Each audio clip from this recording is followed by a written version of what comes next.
السلام علیکم ورحمۃ اللہ تعالی وبرکاتہ۔ محترم ناظرین و سامعین، آج ہم اور آپ شعبان کا روزہ اور 15ویں شعبان کی فضیلت و اہمیت کو حدیث کی روشنی میں جانیں گے۔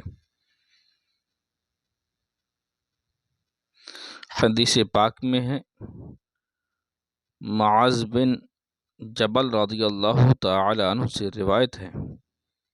کہ اللہ کے نبی صلی اللہ تعالی علیہ وسلم ارشاد فرماتے ہیں، شعبان کی 15ویں شب میں اللہ عز و جل تمام مخلوق کی طرف تجلی فرماتا ہے اور سب کو بخش دیتا ہے،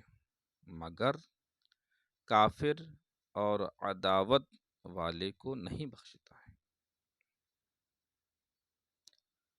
بہقی نے ام المؤمنین صدیقہ رضی اللہ عنہا سے روایت کی کہ حضور صلی اللہ تعالی علیہ وسلم نے ارشاد فرمایا، میرے پاس جبرائیل آئے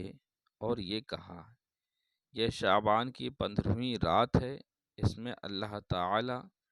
جہنم سے اتنوں کو آزاد فرماتا ہے جتنے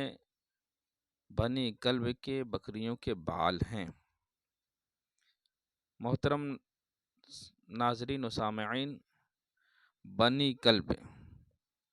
کسے کہتے ہیں؟ بنی کلب عرب میں بنی کلب ایک قبیلہ ہے جن کے یہاں بکریاں بکثرت ہوتی تھیں، مگر کافر اور عداوت والے اور رشتہ کاٹنے والے اور کپڑا لٹکانے والے اور والدین کی نافرمانی کرنے والے اور شراب کی مداومت کرنے والے کی طرف نظر رحمت نہیں فرماتا ہے۔ بہقی نے ام المومنین صدیقہ رضی اللہ تعالی عنہ سے روایت کی کہ حضور اقدس صلی اللہ تعالی علیہ وسلم نے ارشاد فرمایا، اللہ عز و جل شعبان کی 15ویں شب میں تجلی فرماتا ہے، استغفار کرنے والوں کو بخش دیتا ہے اور طالب رحمت پر رحم فرماتا ہے، اور عداوت والوں کو جس حال پر ہیں اسی حال پر چھوڑ دیتا ہے۔ ابن ماجہ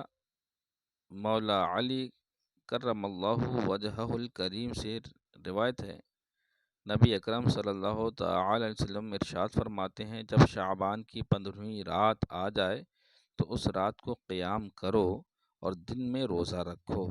کہ رب تبارک و تعالی غروب آفتاب سے آسمان دنیا پر خاص تجلی فرماتا ہے اور فرماتا ہے کہ ہے کوئی بخشش چاہنے والا کہ میں اسے بخش دوں، ہے کوئی روزی طلب کرنے والا کہ میں اسے روزی دوں۔